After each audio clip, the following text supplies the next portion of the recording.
Lord میکالے کا نام تو ہم سب نے سنا ہوگا، اس کی بات ذرا سن لیجئے۔ اس نے ایک مضمون لکھا، اس میں لکھا جو ان کے 2 نمبر کے طریقے تھے، کہا کہ اس طریقے سے بے شمار دولت بہت جلد کلکتہ میں ہمارے پاس جمع ہو گئی اور 3 کروڑ انسان حد درجہ برباد کر دیے گئے ہندوستان میں۔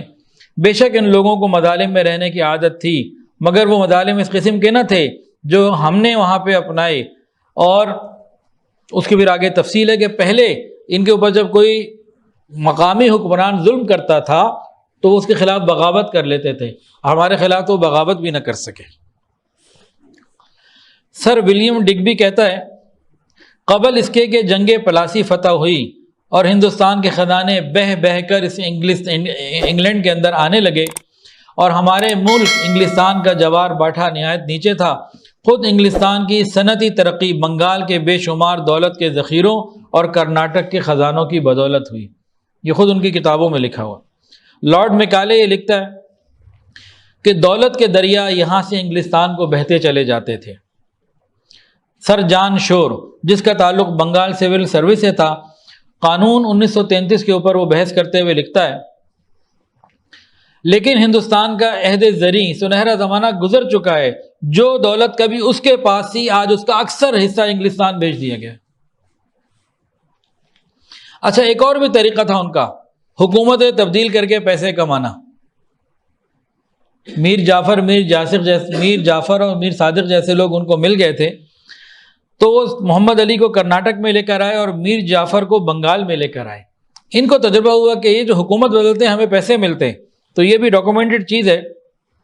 1757 میں میر جعفر کو جب تخت پہ لائے تو 3 کروڑ سے زیادہ ان کو اشرفیاں ملیں۔ 1760 میں میر قاسم کو جب لائے تو 26 لاکھ ملی۔ پھر اس کے 13 سال بعد دوبارہ میر جعفر کو لے کر آئے تو 1 کروڑ 41 لاکھ ملی۔ پھر 1765 میں 2 سال بعد نجم الدولہ کو لائے تو 19 لاکھ ملی۔ یعنی اس طریقے سے بھی انہوں نے پیسے کمائے۔ اچھا جی، جو تیسرا دور ہے نا جو آج تک چل رہا ہے، یہ بھی ختم نہیں ہوا، یہ آئینی تحفظ فراہم کرنا اپنے تاجروں کو۔ تیسرا دور یہ ابھی تک چل رہا ہے، یہ ختم نہیں ہوا۔ ایسٹ انڈیا کمپنی کا نام بدل کے کیا ہو گیا؟ Multi national company.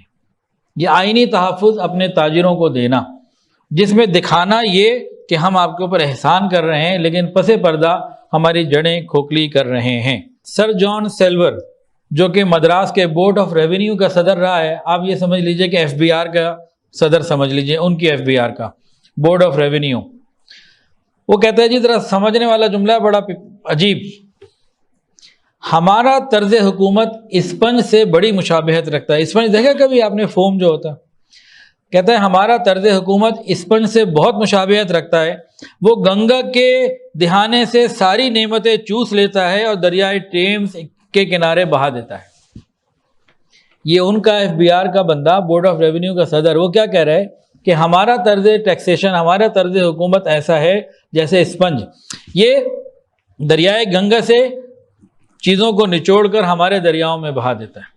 سر ولیم ڈگبی اپنی کتاب پراسپیرس برٹش انڈیا، اس میں یہ لکھتا ہے کہ آئینی طریقے پر جو پہلے طریقے ہوئے اطاعت کے، جرم کے اور زبردستی کے، بالجبر کے، وہ الگ ہیں۔ کہتے ہیں اس آئینی طریقے سے ہندوستان سے دولت جو انگلینڈ پہنچی ہے، اس کی تعداد 6080 ملین پاؤنڈ ہے۔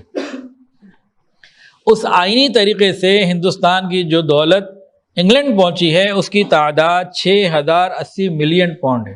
1 ملین میں 10 لاکھ ہوتے ہیں، 6080 ملین پاؤنڈ یہ انہوں نے آئینی طریقے سے لیے۔ جب ہندوستان کنگال ہو گیا نا، تو انہوں نے ایک نیا طریقہ شروع کیا جو 1792 میں تھا۔ حکومت ہندوستان کو قرضہ دینا شروع کیا، یہاں سے اربوں لے گئے، قرضہ دیا لاکھوں میں، اور وہ لاکھ آج تک ختم نہیں ہوئے۔ 1792 میں 70 لاکھ پاؤنڈ کا پہلا قرضہ انگلینڈ نے دیا ہندوستان کو، جو 1913 تک 30 کروڑ 70 لاکھ تک پہنچ گیا، اور یہاں سے وہ اس سے ہزاروں گنا دولت زیادہ لے کے جا چکے تھے۔ Sir Charles Elliott chief commissioner Assam 1888، یہ انہی کا ایک بندہ ہے جو چیف کمشنر آسام ہے سر چارلس ایلیٹ، وہ یہ کہتا ہے کہ میں بلا تامل کہہ سکتا ہوں کہ کاشتکاروں کی آدھی تعداد ایسی ہے جو سال بھر تک یہ نہیں جانتی کہ ایک وقت روزانہ پیٹ بھر کر کھانا کسے کہتے ہیں۔ وہ ہندوستان جسے سونے کی چڑیا کہا جاتا تھا، وہاں ان کے طرز حکومت نے، ان کے ٹیکسیشن کے قانون نے، ان کے معاملات نے اس کو اتنا کر دیا کہ آدھے سے زیادہ کسان روز ایک وقت کی روٹی نہیں کھا سکتے تھے، جن کے ہاں ہر وقت فصلیں ہوتی تھیں۔ اور آج بھی ہمارے کسان کی یہی حالت ہے۔ اس کے لیے انہوں نے طریقے کیا اختیار کیے، یہ آج بھی ہیں۔ ایک طریقہ انہوں نے یہ اختیار کیا کہ ہندوستانی کاریگروں کو صنعت سے روکا جائے، یہاں پہ انڈسٹری نہ لگنے دی جائے۔ دوسرا طریقہ یہ اختیار کیا کہ ہندوستان کے مال کو انگلستان میں داخل نہ ہونے دیا جائے، اور تیسرا طریقہ یہ اختیار کیا کہ اپنی مصنوعات کو ہندوستان میں بھیجا جائے۔ اب انہوں نے مختلف قسم کے قانون بنائے۔ ایک قانون کے اندر یہ طے کیا کہ یہاں میں خام مال کو بھرپور فروغ دیا جائے، لیکن پروڈکشن پہ نہ آنے دیا جائے۔ ان کو کپاس یہ بنائیں، ہمارے پاس کپاس بھیجیں، کپڑا بنا کے ہم دیں گے۔ آلو یہ اگائیں، آلو ہمیں بھیجیں، چپس بنا کے ہم بھیجیں گے، چپس یہ ہم سے خریدیں۔ تو یہ اس زمانے سے چل رہا ہے کہ خام مال ان کو جتنا بنا سکتے ہیں بنانے دو، وہ ہم خریدیں گے، اور اس کے بعد پھر ان کو پروڈکٹ بنا کے دیں گے۔ اس کے انہوں نے کئی کام کیے۔